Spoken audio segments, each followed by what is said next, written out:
Hey everybody, and welcome back to NFT Kings. My name is Matt. It's a pleasure to be back with you guys on the channel today. And we're going to be talking about, of course, what Decentraland is doing today and an indicator that I'm looking at here that looks really, really good. So if you guys are new, make sure to drop a like for more Decentraland and Solana videos. Let's get right into it, folks. So if you guys haven't seen what Mana is up to on the day, guys, we're at around 285, which, I think a lot of people are disappointed with, but really, guys, this is a lot better than where we were just a couple of weeks ago, guys, sitting at 78 cents. I mean, this is honestly a pretty big deal just to be sustaining this. And what a lot of people have been talking with me about is the fact that really Mana has legs of steel. I mean, seriously, look at this. This is impressive. Mana does not want to go below 2.8 in just about any circumstance that you could see from the past week, which is just incredible. The market cap here is still $5 billion, which is, definitely better than where it was. Of course, we do have some room to grow, but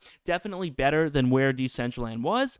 The volume over the past 24 hours has decreased to around 3 billion, which of course, there is unfortunately a little bit more sell volume than there is buy volume, but regardless, the volume is down over the past 24 hours. Now, what we are working with here when it comes to Mana is a very simple chart that for some reason took me a minute to get. So when you look at this, it's very simple to sort of see a sort of consolidation around the $3-ish mark, but there's sort of a differential in terms of the types of wedge you could use. So in one scenario, if you drew this a certain way, you could see an ascending wedge, which is always inherently bearish. So in one scenario, of course, you have an ascending wedge. So I'm going to show you guys here on screen. So the ascending wedge obviously is where the bottom is coming up here like this. The top, of course, is kind of like flatlining-ish, sort of like this.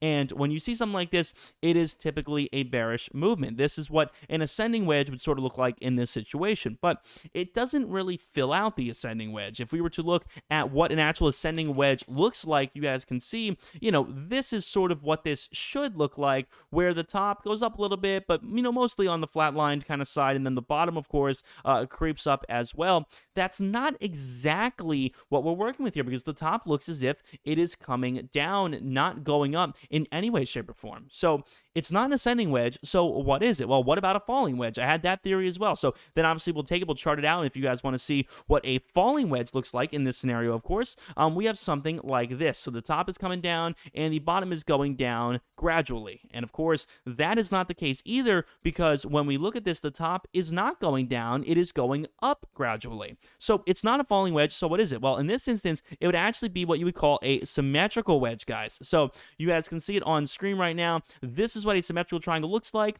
Basically, lower highs, higher lows, very simple, very bullish, and I think that is what fits this the most. Because in the end, when you draw these wedges, the difficult thing I've noticed with my experiences, trading on the day like this, is the fact, of course, that they don't always want to fill out these wedges perfectly. There's a lot of room here. This should have been higher, this should have been lower. Like, there is a lot of room that is not being filled out in these wedges, and that makes it a little bit tough sometimes because it's not following the pattern like clockwork. So that means that we have to do a little bit of estimating, a little bit of rounding, but I definitely do think that a symmetrical wedge is the closest to what this is. Before we go any further, guys, make sure to check out Webull, folks. Top of the link down below in the description, guys. It is so easy to do. If you guys want to get started over there, you guys get 2 free stocks valued up to $2,300. Of course, if you guys use my link, I get a couple free stocks as well, and I always would appreciate that. So anyways, guys, when we get back to it, we have that to work with. On top of that, we also have a line of support that I think has been incredibly, incredibly rock solid, and that really has been right around 2.75, 2.8-ish. We've been talking about that, and I think to be generous and conservative with our estimate here, we could round it down to 2.6. Again, I don't see it hitting 2.6 again, but, just to be on the safe side, we could say that the 2.6 line here is a really stable, conservative line of support that it does not look like it wants to get below. I mean, really, what we are working with here, when you change the orientation of the graph a little bit, and sometimes this does help you get a visual on things, when you change the orientation of the graph, you could argue that from somewhere from, around 340-ish to down, maybe like 275-ish, somewhere around there. This could just be a long period consolidation. I mean, if this really fills out and stays like this, it could stay like this for another week, month. It is really hard to tell, but if we get a bunch of candles, of course, that are sort of filled out in this as a line of consolidation, that is extremely, extremely possible. That is a scenario that we could experience here. So that is definitely worth taking a look at. Again, it is not a strict consolidation, but, it is very possible that it could just could consolidate between those prices. When we take a look, guys, at the RSI, of course, on the day, you guys can see we are right around the middle. We're right around 50, so this is nothing particularly exciting, nothing particularly tragic. Really, we are right around the middle, so it does have headroom to move up a little bit, without being considered overbought. So we definitely do have that option here to move up. So we can move up here, or of course we can move down, maybe down to like 275 without being considered oversold. So either way, it does seem that there will not be an awful lot of volatility that is going on here, of course. When we take a look at some other indicators, of course, you guys can see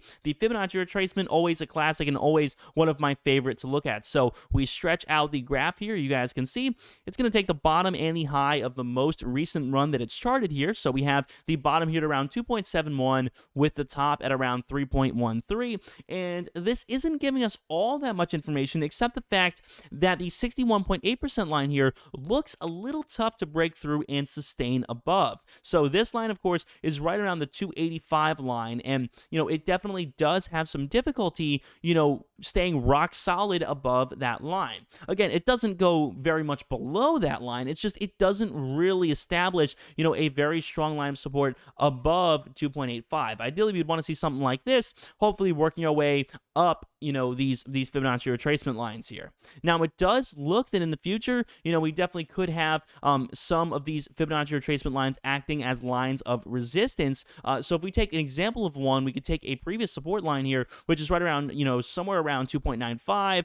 We could use this as a line here, the 50% line, which is being covered by these candles, but the 50-ish% line, you guys can see right below $3, looks as if in the past it was, of course, a line of support here during some of these movements, and right now that could be a new line of resistance to have to try to pass through. So that definitely could be a challenge come in the near future. When we take a look at the MACD, you guys can see we are getting a very soft buy. So it is not overtly saying to purchase a ton, but it is giving us a very soft buy in this instance.